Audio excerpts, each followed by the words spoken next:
Bonjour à tous. On va continuer ce cours en ligne en regardant cette fois comment faire des graphiques sous SPSS. Donc dans la première partie du cours, on a vu les statistiques descriptives et cette fois, on va voir sur quel onglet il faut cliquer pour faire des graphiques sous SPSS. Ça va être encore une fois très simple. Alors, je vais partager mon écran avec vous. Ça va prendre un peu de temps. Hop.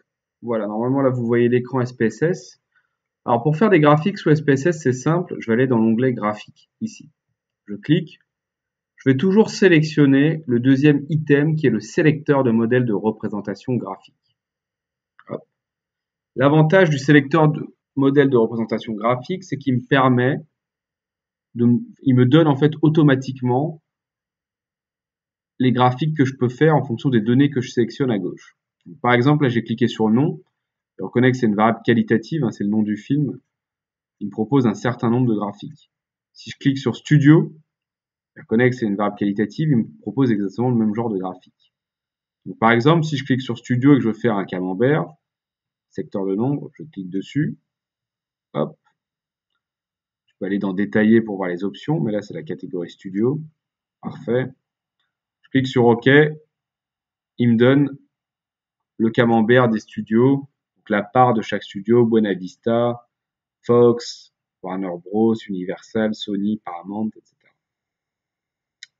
Supposons maintenant que je vais faire un graphique un peu plus compliqué. Je peux retourner dans mon sélecteur de modèle de représentation graphique.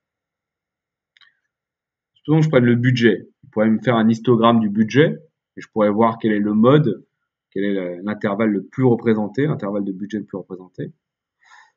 Mais on va dire que je veux croiser maintenant les dimensions de plusieurs variables. Donc je vais prendre le budget et je vais prendre une autre variable. Je peux en sélectionner très bien deux. Recette monde et budget. Et là, il va me proposer tout un tas d'options. Il y a beaucoup d'options qui sont inutilement compliquées. Nous, on fait simple, on va prendre le diagramme de dispersion.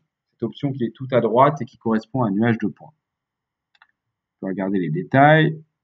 Très bien. Ok. Alors, je vais faire un nuage de points très simple, mais vous voyez que je peux le compliquer. Je pourrais mettre des couleurs en fonction des studios, par exemple. Ok. Ou une taille des points euh, en fonction du nombre d'écrans, etc. Et là, je vais faire simple. Je vais faire allez, un nuage de points avec quand même une couleur qui va dépendre du studio. Clique sur OK. Hop. Voilà mon nuage de points, du budget en abscisse à la recette mondiale en ordonnée. C'est ce qu'on avait vu en cours la dernière fois. Sauf que là, ce qui est bien, c'est que j'ai pu différencier par studio. Okay, je vois par exemple que Fox domine avec Avatar, mais que d'un autre côté, on est du Buena Vista quand même bien placé. On voit qu'il y a des points bleus un peu partout, etc. Donc là, c'est intéressant parce qu'en tout cas, ça me permet de faire un nuage de points et puis ça me permettrait de tracer la droite de régression si je veux. Alors, supposons maintenant que j'ai envie de croiser encore plus de variables. Je peux retourner dans mon sélecteur de modèles de représentation graphique et je peux dire, voilà, je vais regarder les recettes mondes en fonction du studio, par exemple. Et là, il peut me faire des boîtes à moustaches, ok, ou des bâtons, ou des secteurs, etc. Ok. Bon.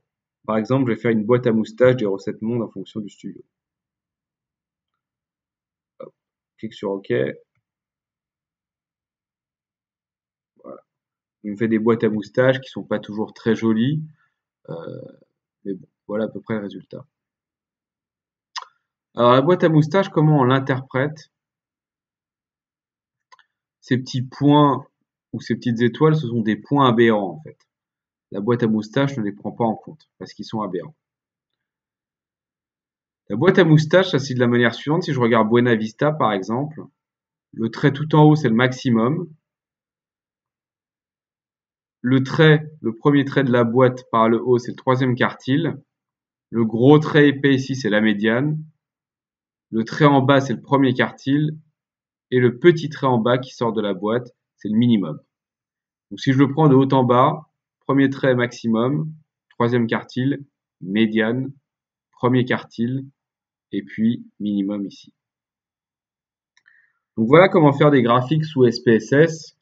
C'est assez simple, vous voyez, j'ai juste à aller dans le sélecteur de modèles de représentation graphique. SPSS me propose les graphiques en fonction des variables que je sélectionne. Et ensuite, j'ai juste à cliquer sur OK et j'ai différents graphiques qui sont tout à fait intéressants. Merci beaucoup de votre attention et la prochaine vidéo sera dédiée aux régressions linéaires. À bientôt!